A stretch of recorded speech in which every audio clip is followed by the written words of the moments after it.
എല്ലാവർക്കും സലു സിമ്പിൾ റെസിപ്പീസിലേക്ക് സ്വാഗതം. ഇന്ന് നമുക്ക് ഈവനിങ് സ്നാക്സ് ആയിട്ടൊക്കെ ഉണ്ടാക്കാൻ പറ്റിയൊരു അടിപൊളി വെറൈറ്റി ഇലയട എങ്ങനെയാണ് തയ്യാറാക്കുന്നതെന്ന് നോക്കാം. അപ്പോൾ ഇതുണ്ടാക്കാൻ വേണ്ടിയിട്ട് ഞാനിവിടെ 1.25 കപ്പ് വെള്ളത്തിലേക്ക് പാകത്തിനുള്ള ഉപ്പിട്ടിട്ട് നന്നായിട്ടൊന്ന് മിക്സ് ചെയ്ത് കൊടുക്കണം. അപ്പോൾ ആ ഉപ്പ് വെള്ളത്തിൽ അലിയുന്നവരെ ഒന്ന് ഇളക്കി കൊടുക്കാം. ഇപ്പം ഞാനിവിടെ 2 കപ്പ് ഗോതമ്പ് മാവ് എടുത്തിട്ടുണ്ട്. അത് ഞാൻ ഒരു ബൗളിലേക്ക് ഇട്ട് കൊടുക്കുകയാണ്. എന്നിട്ട് നമുക്ക് ഈ വെള്ളം കുറേശ്ശെ ഇതിലേക്ക് ഒഴിച്ചിട്ട് ഒന്ന് കുഴച്ചു കൊടുക്കണം. നമ്മൾ ഈ ചപ്പാത്തിക്കൊക്കെ കുഴക്കത്തില്ലേ, അതിൽ നിന്നും കുറച്ചുകൂടി ലൂസായിട്ടാണ് ഈ മാവ് നമ്മൾ കുഴച്ചെടുക്കണത്. അപ്പൊ കുറേശ്ശെ വെള്ളം ഒഴിച്ച് വേണം കുഴച്ചെടുക്കാനുള്ളത്.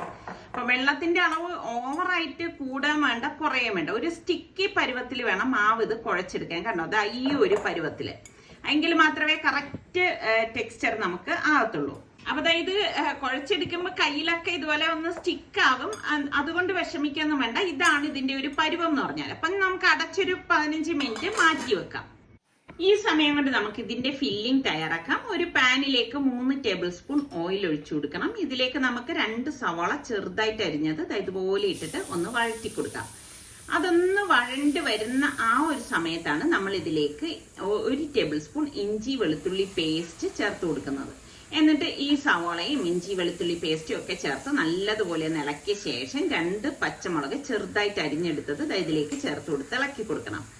ഇതോടൊപ്പം തന്നെ നമുക്ക് പൊടികൾ ചേർത്ത് കൊടുക്കാം. 1 ടീസ്പൂൺ മഞ്ഞൾപ്പൊടി, 1 ടീസ്പൂൺ മുളക് പൊടി, 1 ടീസ്പൂൺ മല്ലിപ്പൊടി, 1 ടീസ്പൂൺ ഗരം മസാല പൊടി, പാകത്തിനുള്ള ഉപ്പ്, ഇത്രയും ചേർത്തിട്ട് നല്ലതുപോലെ ഒന്ന് ഇളക്കി മിക്സ് ചെയ്ത് കൊടുക്കാം.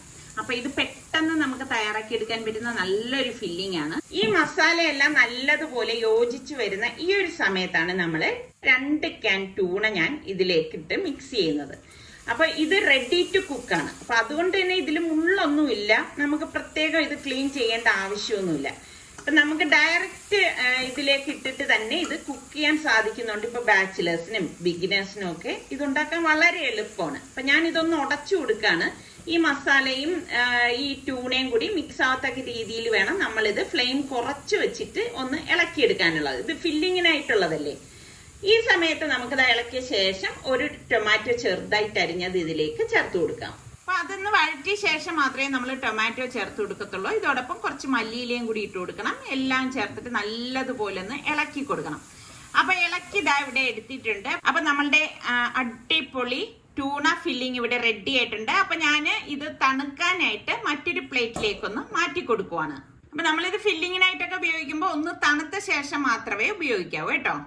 ഞാനിവിടെ ഒരു വാഴയില എടുത്തിട്ടുണ്ട്. ചെറിയ പീസ് വാഴയിലയാണ് ഞാനിവിടെ എടുത്തിരിക്കുന്നത്. അപ്പൊ നമ്മൾ കുഴച്ച് വെച്ച മാവുണ്ടല്ലോ, അതിൽ നിന്ന് കുറേശ്ശെ അടുത്ത് നമുക്ക് കൈയൊന്ന് മുക്കാൻ വേണ്ടിയിട്ട് കുറച്ച് വെള്ളം വെച്ചിരിക്കണം. എന്നിട്ട് ആ കൈയൊന്ന് നനച്ച ശേഷം ഇതിൽ നിന്ന് കുറച്ച് മാവ് ഇതുപോലെ എടുത്തിട്ട് നമുക്ക് ഈ ഇലയിൽ വെച്ചിട്ട് ഒന്ന് പരത്തി കൊടുക്കണം. അപ്പൊ ഇതുകൊണ്ടാണ് നമ്മൾ കുറച്ച് സ്റ്റിക്കി പരുവത്തിൽ കുഴച്ചെടുക്കണം എന്ന് പറയുന്നത്. അപ്പൊ ഇതുകൊണ്ട് നമ്മൾ കൈകൊണ്ട് പതുക്കെ ഒന്ന് പ്രസ് ചെയ്യുമ്പോൾ തന്നെ അത് ഇതുപോലെ ഒന്ന് പരന്നു വരും. അപ്പൊ നമുക്ക് ഒരു സൈഡിലേക്ക് ഈ ടൂണ ഫില്ലിംഗ് വെച്ചു കൊടുത്ത ശേഷം ഇത് ഒന്ന് ക്ലോസ് ചെയ്യാം.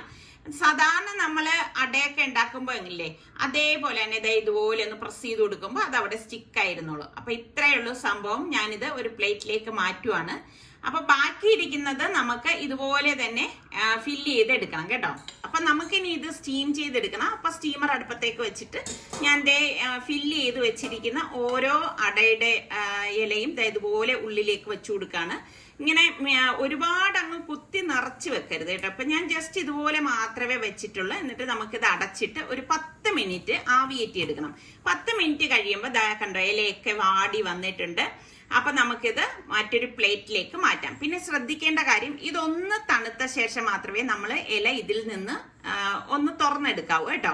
ഇതിവിടെ തണുത്തിട്ടുണ്ട്. അപ്പൊ ഞാൻ മുറിച്ച് കാണിച്ചു തരാം ഇതിന്റെ ഉൾഭാഗം എങ്ങനെയുണ്ടെന്ന്. കണ്ടോ, തണുത്തപ്പോൾ ഈസി ആയിട്ട് ഇലയിൽ നിന്ന് വിട്ടു വരുന്നുണ്ട്. കുട്ടികൾക്കൊക്കെ ഇഷ്ടപ്പെടുന്ന ഒരു വെറൈറ്റി ആയിട്ടുള്ള ഒരു ട്യൂണ ഇലയുടെയാണിത്. അപ്പൊ നിങ്ങൾ എല്ലാവരും ഇതൊന്ന് ട്രൈ ചെയ്ത് നോക്കണം. തീർച്ചയായിട്ടും നിങ്ങൾക്ക് ഇഷ്ടാവും.